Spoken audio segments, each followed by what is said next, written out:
سب کچھ میرا ہونا زندگی نہیں، بلکہ جو کچھ میرا ہے اس پر خوش رہنا اور شکر ادا کرتے رہنا زندگی ہے۔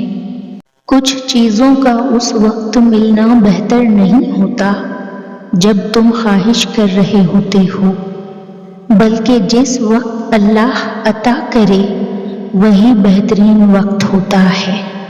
جب دعا مانگو تو پھر سب کچھ اللہ پر چھوڑ دو، کیونکہ اللہ ہمیں وہ نہیں دیتا جو ہمیں اچھا لگتا ہے، بلکہ وہ دیتا ہے جو ہمارے لیے اچھا ہوتا ہے۔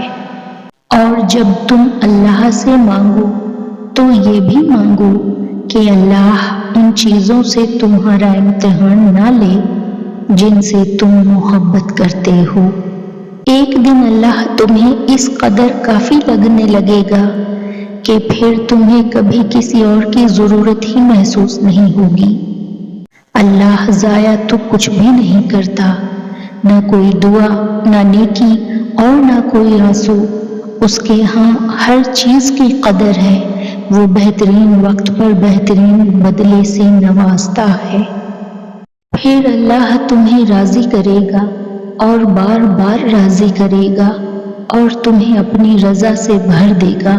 تمہیں یوں لگے گا جیسے تم نے کبھی کوئی دن غمگین ہو کر گزارا ہی نہ تھا۔ اللہ کرے تم سکون کے دامن میں رہو، تمہیں کبھی کوئی ملال نہ ہو، تم یوں ہی اٹھتے سنبھلتے رہو، تمہارے کندھوں پر کبھی گناہوں کا بوجھ نہ ہو۔ دو چیزیں بڑی اہم ہیں، اللہ کا ڈر اور اللہ کا در۔ جس شخص کو یہ دو نعمتیں نصیب ہو گئیں، سمجھو وہ کامیاب ہو گیا۔ اللہ کو پا کے کبھی کسی نے کچھ نہیں کھویا اور اللہ کو کھو کے کبھی کسی نے کچھ نہیں پایا۔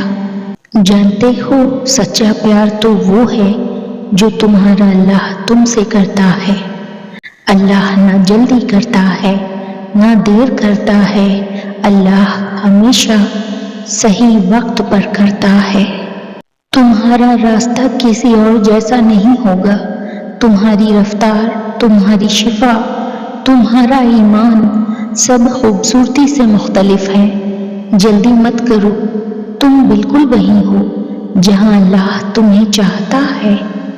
تمام تعریفیں اس ذات کے لیے ہیں کہ وہ جسے توڑے اسے کوئی جوڑ نہیں سکتا، اور جسے وہ جوڑے اسے سارے توڑنے والے مل کر توڑ نہیں سکتے۔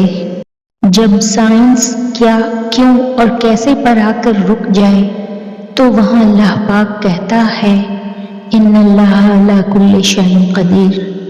جو تم سے نہیں ہو رہا اسے اللہ پاک کے حوالے کر دو، پھر دیکھو کیا ہوتا ہے، اسی کو وسیلہ بنا دے گا جو تمہاری راہ میں رکاوٹ ہے۔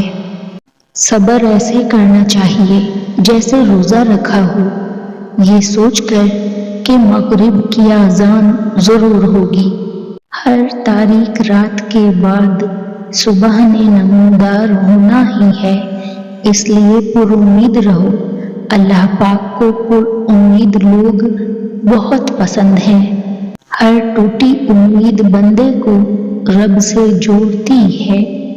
آدھے سے زیادہ کام تو اس وقت ہی ہو جاتا ہے جب آپ کہتے ہیں یا اللہ مدد۔ اے میری شہرگ کے مکین، میرے دل سے گناہوں کا بوجھ مٹا دے، میری تنہائیوں کو اپنے نام کی روشنی سے منور کر دے، آمین۔ یا اللہ جب میں مایوس ہو جاؤں تو میری مدد فرما، کیونکہ میری زندگی کے بارے میں تیرے فیصلے میری خواہشوں سے بہتر ہیں۔